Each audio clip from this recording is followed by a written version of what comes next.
Find Your Dream Job, the podcast that helps you get hired, have the career you want, and make a difference in life. I'm Mac Pritchard, your host and publisher of MaxList. I'm joined by my co-hosts, Ben Forstag, Managing Director of MaxList, and this week's special co-host, coach and consultant Michelle Hines of michellehines.com. Ben, Michelle, welcome. Thanks, Mac. Thanks, Mac. Yeah, it's good to have you both here.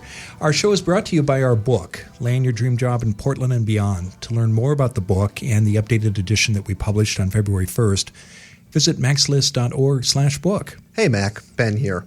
I wanted to share a quick story with you. So last week, MaxList hosted an event with Portland State University for people interested in social work.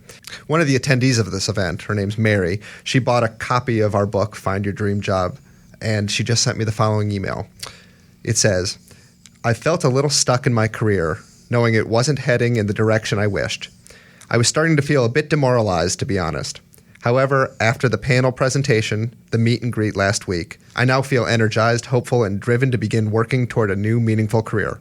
I bought the book you wrote, and wow, I wish I had had this 10 years ago. I am learning so much. Wow, it's very gratifying and humbling to hear that, Ben. Two thoughts come to mind as you share that story. One, the reason we do events like this in Portland is to connect directly with our readers and listeners, the people in our community, because we learn so much from them about their needs and what matters and what kind of help and assistance they're looking for in their job search. Second thought that comes to mind is the book itself. One of the reasons we put it together was to help people with their search, and it was based again on what people were telling us were some of the common challenges they were facing. You can find all the content on the book, on our blog, and that's free. We wanted to make it as easy as possible, so people who do buy the book will find 3 years of blog posts compressed into one 8-chapter volume that's easy to read. And we hope it will be as helpful to other listeners as it has been to Mary. And Mary, thank you for sharing that note. See for yourself. Visit maxlist.org/book.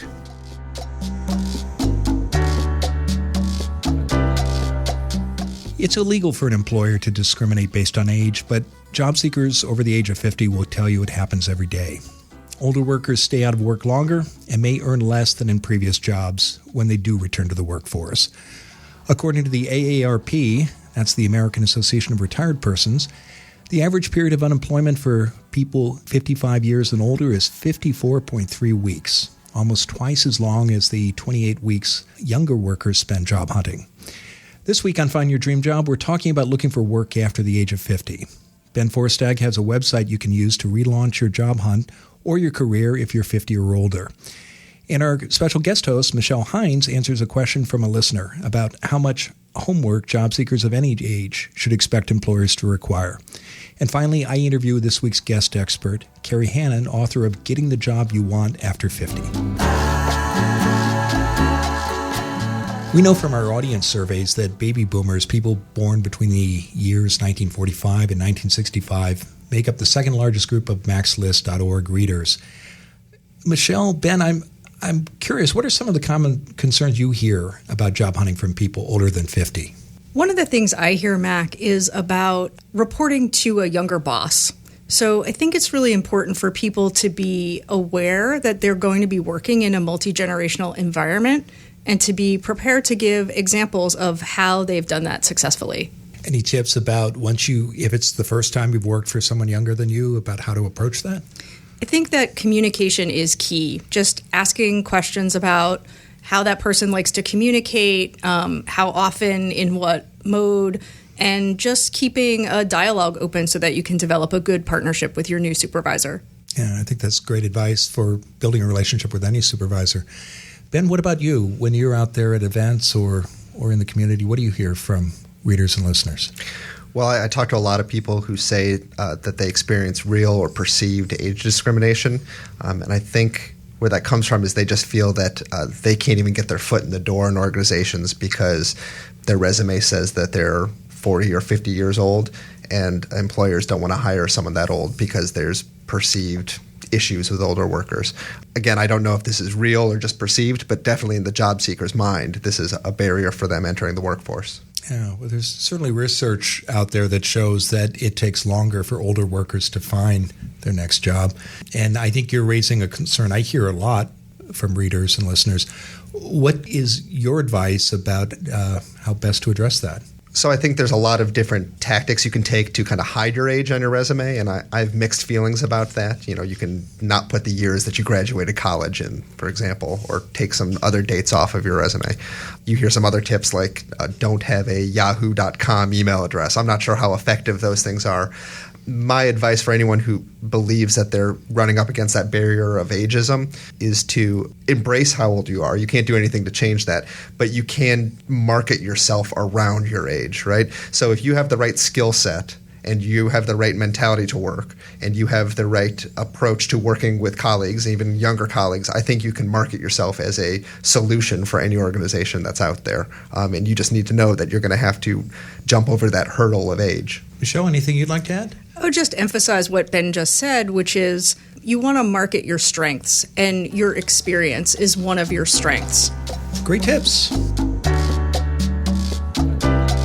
Well, let's turn to Ben. Every week he's out there exploring the internet, looking for resources and tools that you can use. They could be blogs, podcasts, books. You never know what we're going to get.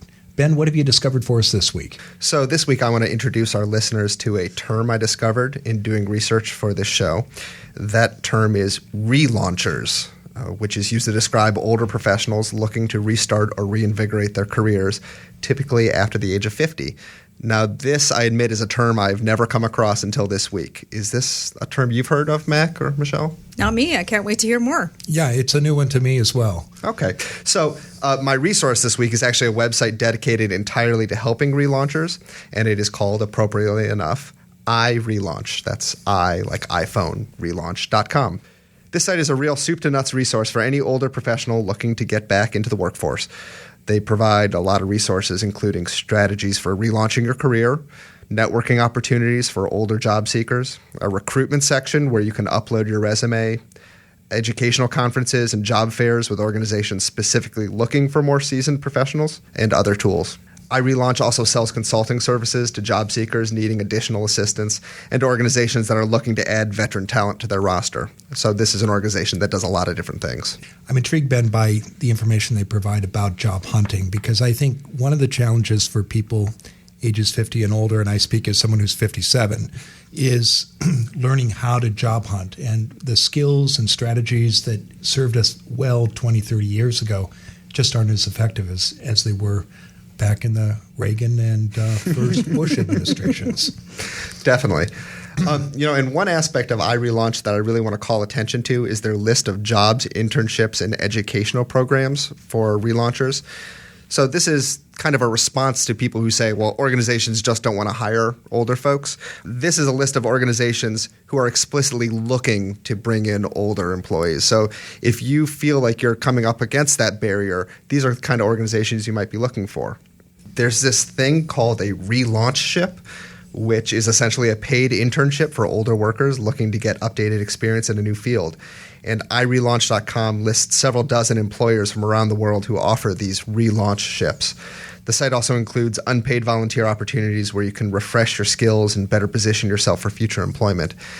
Now, the list is not huge. There aren't thousands of organizations there. It's maybe 4 or 5 dozen. But these opportunities do exist, and I think that's the value of the site, that it shows there are organizations out there, and it creates a lexicon around this kind of opportunity for older workers that I think is really valuable. So if I was in your position, Mac, and looking for a new job, I would go out there, I'd check out iRelaunch.com, see what some of these programs look like, and then start doing a focused search in my own community, whether there are other organizations that offer these kind of programs for older folks. So again, the site is iRelaunch.com. And as always, I'll include the URL in the show notes. Great.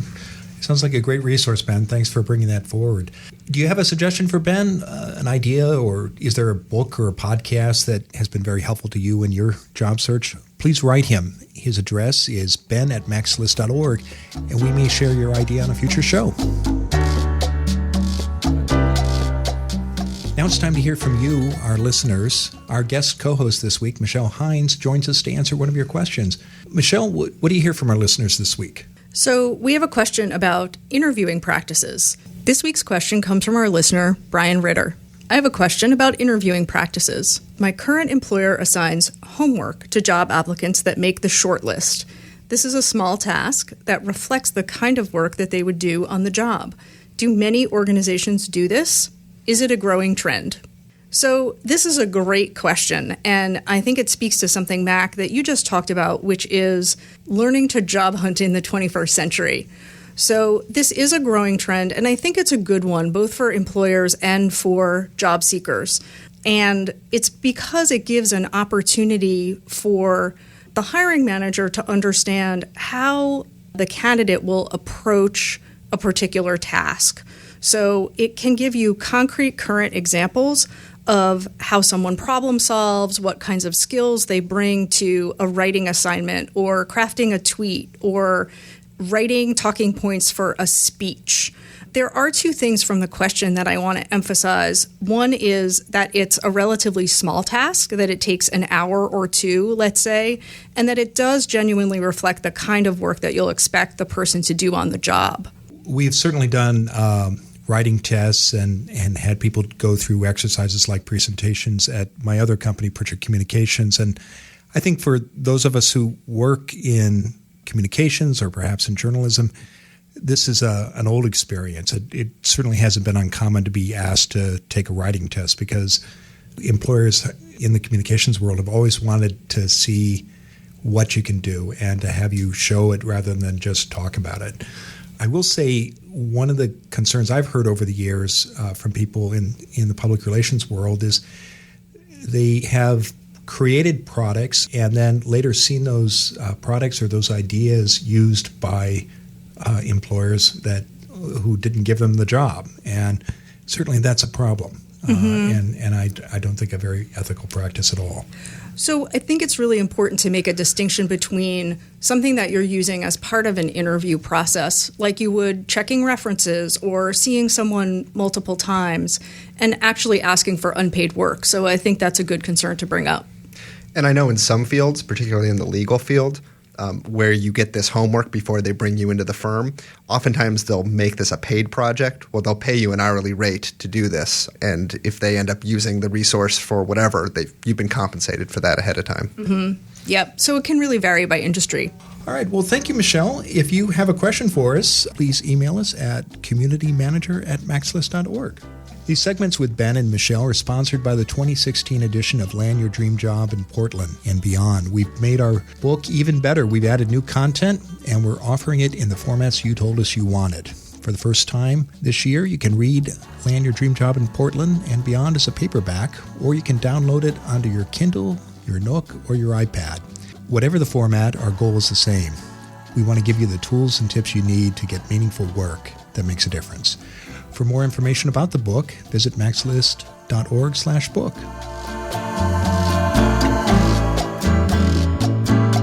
Now let's turn to this week's guest expert, Kerry Hannon. Kerry Hannon is a nationally recognized expert on career transitions, personal finance, and retirement, especially for older women. She is a frequent television and radio commentator and a contributor to the New York Times, Money Magazine, Forbes, and the PBS website nextavenue.org. Kerry's also the author of 10 books, including Getting the Job You Want After 50, What's Next, Finding Your Passion and Your Dream Job in Your 40s, 50s, and Beyond, and the national bestseller, Great Jobs for Everyone 50 Plus, Finding Work that Keeps You Happy and Healthy and Pays the Bills. Kerry, thank you for joining us. Well, thank you for inviting me to be here. It's terrific.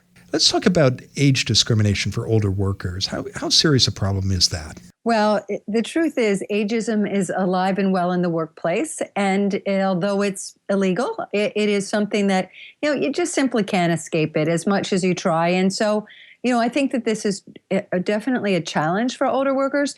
But I speak a lot to audiences over 50, and I say it's okay. Yes, it exists, but there are things you can do to fight back. Why do you think some employers are reluctant to hire people age 50 and up? Well, there's some a couple of clear things that they see as obstacles, and I'll just tick through them fairly quickly. The first one is that, number one, they feel that you're not up for the job, that you don't have the stamina for the job. Number two, they think that you perhaps are not up to speed with technology, that you're not willing to learn new things, that you're kind of stuck in your ways. Number three, they worry that you're too expensive, that your salary demands are more than they care to meet at this time. And they're concerned about the health benefits, maybe more because of your age. They worry that you won't play well with the other kids. And what I mean by that is that you might not get along so well in a culture where you're reporting to younger bosses and so forth. Those are just a couple of the big pieces that concern them. And each of these are individual. Those are stereotypes, but in fact, some of it may very well be true for some workers. But since it is a case-by-case thing, I really encourage people to think of ways we can fight back at each of those things to prove them wrong. Let's talk about that. And I know we don't have time to go through each item on that list, but what are some of the top things that older workers can do to work against those stereotypes and present themselves as successful candidates? Well, I got to tell you, my absolute favorite thing to tell people is when I'm speaking to groups and I'll get folks come up to me after my talk. And a lot of times it's women saying, should I dye my hair? Should I get Botox? And I'm like, no, get a fitness program. So what I say is that when you are physically fit, and I don't mean running fast miles or bench pressing a lot, but if you can swim or I walk my dog, whatever it is you do to get a sense of some semblance of physical fitness. And I'm telling you, it's subtle, but they pick up on it. You have this vitality and this vibrancy about you that shows that, in fact, you are up for the job. And there's this positive vibe that comes from physically fit people. And I think that it's often an employer might not identify what it is, but they go like, hey, I want what she has or I want what he has. So I encourage people to get physically fit if they possibly can as a great way to fight back against ageism. Of course, if you want to do those other things, go ahead and do it, but don't do it the day before the interview. The second thing I encourage people with technology, you can do this. Ramp it up a little bit. Take the time to take some courses or workshops. Make sure you have a LinkedIn profile. You need more than your paper resume these days. And if you have a LinkedIn profile and you're active in groups on LinkedIn, even if you can get on Twitter and that sort of thing and show that you're sort of engaged in social media in some way, it really does show employers that you are at ease with technology. And believe me, they will Google you. That's what people do. So you need to have a footprint somewhere out there, whether it's that LinkedIn profile or some sort of social media presence. But I really encourage the LinkedIn profile. LinkedIn and social media are two things that didn't exist when most baby boomers first started looking for work. When you think about the job hunting strategies that generation's been using, what still works and what doesn't? Okay, number one, and you're going to agree with me on this one, it's networking. I mean, some things never change. Employers still hire people the way they always have, and it's they hire people they know or people they know. It's this sense of who do you know out there? And the great thing is that when you're an older worker, and I mean experienced worker, you've been in the workplace for a while, you have a lot of contacts and you have a lot more than somebody who's 20 or 30. So reach out. I encourage people to really think, dig deep to who you might know that can help you get your foot in the door.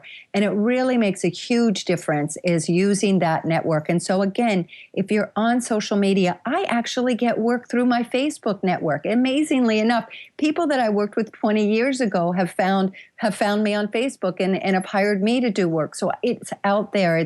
You never know who you're going to connect with again. And also, not to be afraid to just talk to anybody when you're looking for work. We also, some people are a little reserved and maybe a little embarrassed that they're hunting for work and they don't want to talk about it or tell people. But I know folks who have found, one gentleman in particular got his job. He'd been struggling to get in the door. He wanted to teach English as a second language. And one day he told his son had his friend over for dinner, and he told the friend that he was looking for a job and what he was looking for. And the kid said, hey, you should talk to my mom. And what do you know? He got a job. I think that's a great example. And I know it's hard for workers of any age sometimes to admit that they're out of work because so much of our identity can be tied up in our jobs. But I do see that job seekers who do what you recommend tell people that they're looking and what they're looking for have a lot more success in the long run. And two other things that really are helpful is not to get stuck in a moment. I think a lot of people try to replace what they had and replicate the job that they had before.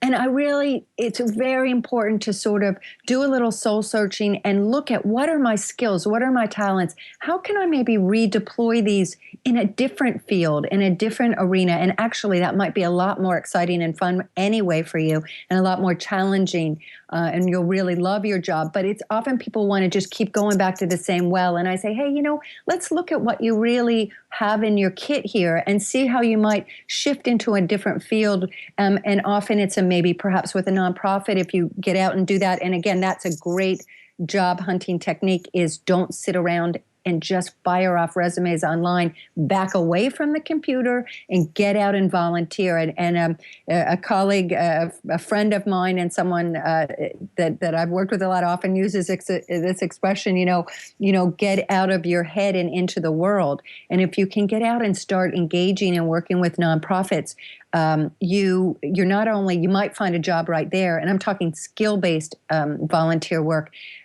or you're networking. You never know who you might meet there, who knows of something. So, again, it's just a great way to keep your resume alive, fill in any gaps that you may have when you're out of work, because you can say, hey, this is what I've been doing. And again, it could really lead to a job opportunity for you.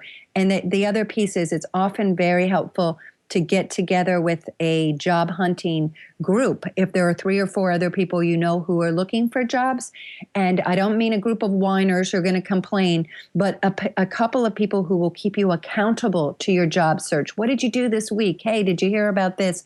Because your friends and family get a little sick of talking about it and hearing about it. But if you can have a group of people to support you that is also on this path, it's really helpful. Okay, so don't rely on resumes alone. And I see so many people make that mistake. And I think one of the reasons why is they're unaware of many of the options that you just laid out, which include networking, volunteering, considering working in other sectors, joining a job group.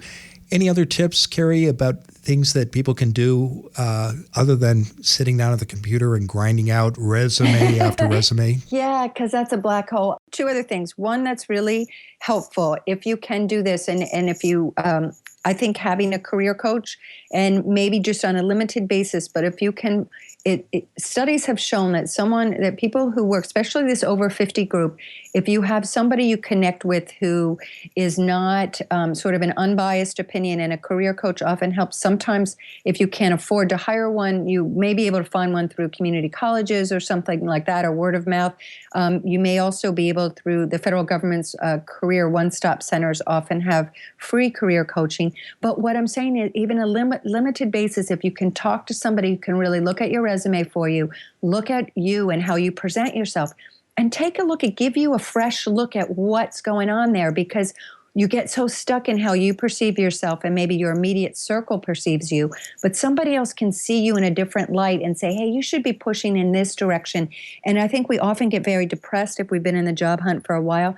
And this is really self-affirming and a way to feel good about yourself again, because someone says, hey, you've got so much going for you. So that has been a really great technique in terms of helping people find work.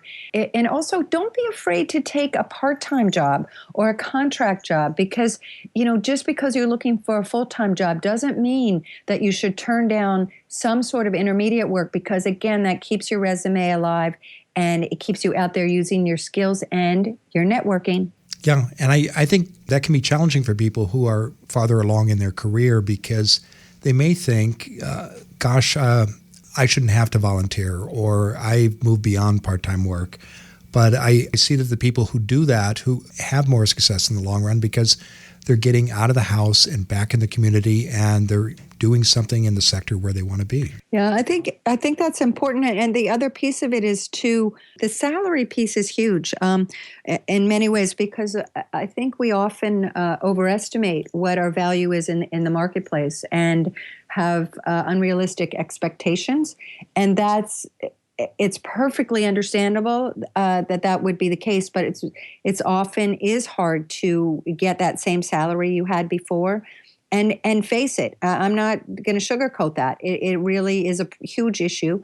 and people will turn down opportunities because they're waiting and waiting for that right salary to come, and they're insulted by what they're offered. But in fact, you may just need to do that. And think of ways you can negotiate around it to find the job. If you can't meet that number you want, can you get some flex time so that you can telecommute? Can you get a little extra vacation time? Are there ways that you can kind of find around the edges in that job that will make it okay for you, and you'll feel relevant and valued if you can negotiate for things beyond salary? That's excellent advice, Kerry. What else would you add for our listeners who are over 50 and looking for work? The final thing I would say is you have got to believe in yourself. And that is hard when you're out there struggling to find a job and you're hitting a lot of rejection.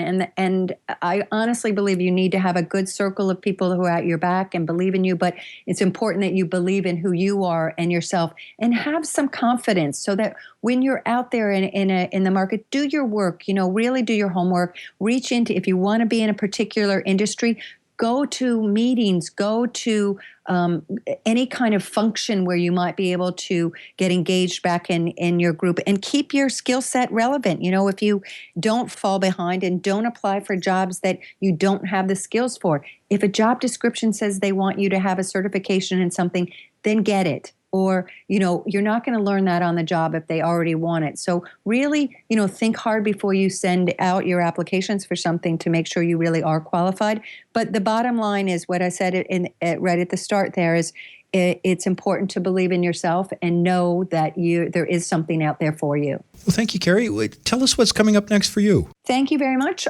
Just more of the same. Lots of great opportunities to speak to audiences around the country about finding work after 50.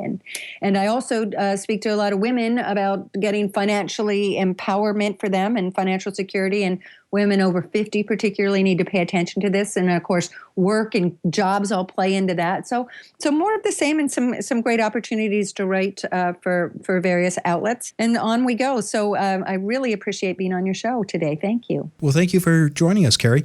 To learn more about Kerry, please visit her website. It's kerryhannon.com, and Kerry is spelled Kerry. Hannon is the last name. That's kerryhannon.com, or follow her on Twitter. And her Twitter handle is @Kerry Hannon.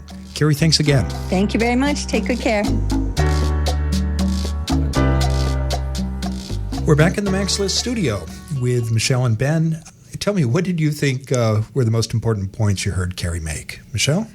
Well, I thought there was a lot of great advice, but three things really caught my attention. One was what Kerry said about don't get stuck in a moment. And I think that is important both in terms of not sort of going back to where you were in your career, but being able to really look forward. And also what she talked about in terms of like continuing to have confidence, not to get stuck in a particular setback, but just to keep moving forward until you land where you want to land. The other thing she said I thought was really important was about your sort of physical and emotional energy, right? Take a walk with the dog, swim, whatever, but really that will help you present yourself in all of the settings that you're going to be in, including the third thing I would say is network, right? So it's not just that you have to have the energy to be in front of someone in an interview setting, but to talk to your son's friends or people in your faith community or people in your job group. Ben, what did you think? I really liked her point about the accountability and support group. And I think that's probably a good idea for any job seeker, whether you're older than 50 or younger than 50, because, we've all been there. Job seeking can be pretty lonely, especially if you're stuck in the I'm only applying to things I find online game, which, again, is not a winning game. I also really liked her point about make sure you're getting out there into the community and you're going to events and you're getting the trainings you need. And I know for some people, when I suggest that, they say, look, I'm unemployed. I don't have the money to go to conferences. But you can volunteer for conferences and often get a lot of the educational value out of them for free if you're willing to give some of your time to manage the event or to do some other volunteer activity there. And I'm reminded of a local job seeker here in Portland Portland, who I've been talking to for a couple months or so. She's older than 50. She's trying to get a job in communications. And I've seen her at the last 3 or 4 events I've gone to, including a recent one on search engine marketing. And she volunteers. She gets to go to the events. She gets known by the people there, and that's a real calling card for her and a strategy she's using to find a job. So that's definitely an approach you should think about taking. That's a great example. Yeah, that is a great example because, as we've talked about before, employers tend to hire people they know or who are recommended to them by people they trust. And one of the best ways to get to know somebody is by working with them. And you can do that as a volunteer. And the great thing about conferences is they're projects. They have a beginning, a middle, and an end, and they turn over pretty quickly. So usually there's an organizing committee that is staffed by leaders in that industry. And if you do a good job as a volunteer and connect with those people, that's going to stand you in good stead later down the road. And you may be sitting across from them at in an interview in a month or two. Yeah. And it just provides you access to all the attendees as well. Right? So I don't think you should go in there and pitch people for a job, but it's an opportunity to introduce yourself, talk to people, find out what's going on in the community. It's just all around a great opportunity to get yourself out there. Yeah. The big takeaway for me was Kerry's point, step away from the computer. We run a job board at Maxlist. We're very proud of it, and we think it's an important part of any job search, but most jobs are never advertised. And so your challenge as a job seeker is to get into that mix and in front of employers and peers who know about those jobs so they tell you about them. And networking, volunteering, and telling people that you're looking are all excellent ways to do it, no matter what your age. So let's put all the cards on our table here, Mac. What percentage of time should the job seeker spend looking for and applying to jobs they find online? I am a big believer in the 80-20 rule, and what I think that you should spend about 20% of your time looking at job boards and 80% networking, volunteering, and talking to people. And I get at that figure because nobody knows for certain, but the common estimate is that 70-80% of all jobs are never advertised. They're filled by word of mouth. So how are you spending your days if you're looking for work? You should visit job boards, absolutely, but you need to do more than that. Well, thank you both. And thank you, our listeners. If you like what you hear on the show, you can help us by leaving a review and a rating at iTunes. This helps others discover our show and helps serve you all better. And let me give you an example of one of the reviews we received recently. It's from Jandro44, who writes, "It's like a pep talk from your best friend, coffee with a mentor, and that colleague who always shares the best career articles, all rolled into a commute-sized podcast. Mac and his team have created a must-listen for anyone who wants to figure out that zone where they're at their best and then find a job where they can thrive. Whether you're in full job seeker mode or just looking to better understand your relationship with work, you'll find something here. I'm hooked, and I can't stop streaming." Well, thank you, Jandro44, and thanks to the scores of other listeners who've left a review. Please take a moment to leave your own comments and ratings. Just go to maxlist.org/iTunes. Thanks for listening, and we'll be back next Wednesday with more tools and tips you can use to find your dream job.